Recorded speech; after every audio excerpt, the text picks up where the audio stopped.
ఈరోజు పప్పులుసు అటికాయ తాలింపు చేద్దాం అనుకుంటున్నాను. మిరపకాయలు టమాటా ఎర్రగడ్డ తరిగేసి ఆమెనుడకనిచ్చి ఒక్క నెల చింతపండు కొంచెం బితం చేసి ఎనిపి తిరగబోసుకోవాలి పప్పులు అయితే. పప్పు కొంచెం నానబెట్టుకోండి, ఒక 5 minutes. చింతపండు నానబెట్టుకున్నాను. పప్పుకి 2 టమాటాలు, ఒక ఎర్రగడ్డ, పచ్చిమిరపకాయలు, బాగా కడిగిన పప్పుని కుక్కర్లో వేసేసుకుందాం. మామూలుగా ముందు కొంచెం కాసేపు ఉడకబెట్టుకోవాలి. సో నేను కుక్కర్లో వేస్తున్నాను కాబట్టి నేను ముందు ఉడకబెడతలేదు, ఒకేసారి ఉడికిపోతుంది అని. దీంట్లో పచ్చిమిరపకాయలు, ఎర్రగడ్డలు, టమాటాలు, కారం మీ ఇష్టం, మీకు ఎంత కావాలంటే అంత వేసుకోండి. దీంట్లో చిటికెడు పసుపు, ఉప్పు, కొంచెం ఆయిల్, 1 స్పూన్ వేసుకోండి. కుక్కర్ పెట్టేసుకుందాం పొయ్యి పైన. 6 విజిల్స్ వచ్చేదాకా ఉడికిద్దాం. ఆ తర్వాత పప్పు అయ్యే లోపల అరటికాయకి తాలింపుకి రెడీ చేసుకుందాం. ముందు అరటికాయని బాగా నీట్గా కడుక్కోవాలి. కొంచెం చేతికి ఆయిల్ పూసుకోండి, ఎందుకంటే అది జిడ్డుగా ఉంటుంది కాబట్టి అరటికాయ కొంచెం కేర్ఫుల్గా ఉండండి. ముందుగానే వాటర్లో కొంచెం ఉప్పు వేసుకుంటున్నాం, ఎందుకంటే ముక్కలు నల్లగా అవ్వకుండా ఉండేదానికి. సో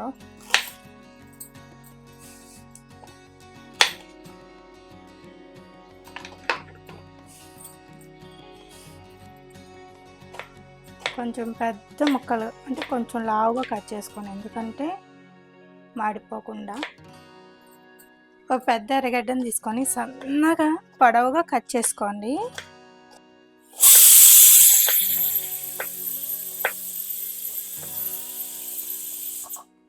సో దీంట్లో ఇప్పుడు ఆయిల్ పోసుకుందాం.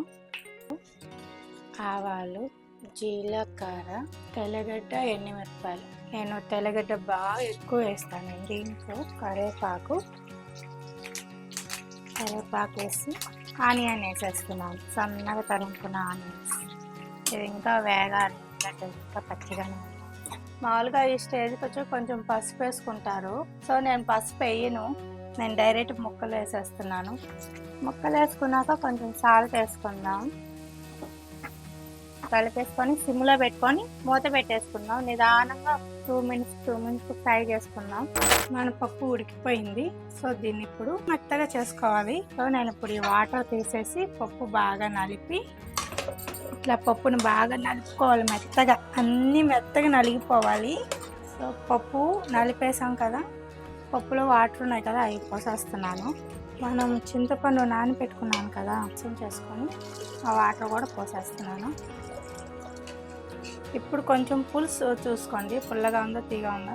సో ఇప్పుడు నేను దీన్ని తిరగమాత వేసుకుంటాను. గిన్నె పెట్టుకున్నాను, ఆయిల్ పోసుకొని 2 స్పూన్లు ఆయిల్ వేసాను.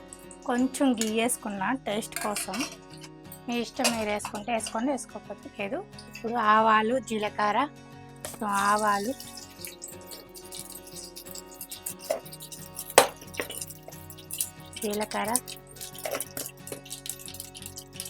ఎండుమిరపకాయలు, తెల్లగడ్డ, కరివేపాకు, ఎర్రగడ్డ. అరటికాయ తాలింపు ఎక్కడి దాకా వచ్చిందో చూడండి. మనకి కలర్ బాగా తిరిగింది. పప్పుల్స్ పోసేసుకుందాం. ఇది కొంచెం బాయిల్ అయ్యాక పప్పుల్స్ రెడీ. అంతేనండి పప్పుల్స్. అరటికాయని ఇలా తీసుకోవాలి, ఉడికిపోయింది బాగా. శనగల పొడి వేసేసుకుంటామే. సో నా దగ్గర శనగల పొడి ఉంది, వేసేసుకుంటున్నా. మీ దగ్గర లేకపోతే కారం వేసుకోండి, కొంచెం కారం. దీన్ని ఇలా మిక్స్ చేసేసుకొని ఒక 2 నిమిషాలు అట్టట్ట ఫ్రై చేసుకొని ఆపేయటమే. ఇట్లా కొంచెం బాయిల్ అయ్యాక కొత్తిమీర వేసుకొని ఒక 2 నిమిషాలు బాయిల్ అయ్యేదాకా ఉంచేద్దాం.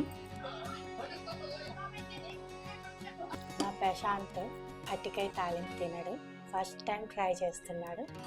ఎలా ఉంది ప్రశాంత్? పప్పుల్స్ బాగుందా?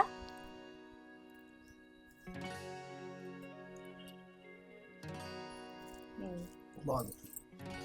ఇట్లాంటి మరిన్ని వంటల కోసం మా ఛానల్ని సబ్స్క్రైబ్ చేసుకోండి, షేర్ చేయండి, లైక్ కొట్టండి, మీ వాళ్ళకి షేర్ చేయండి.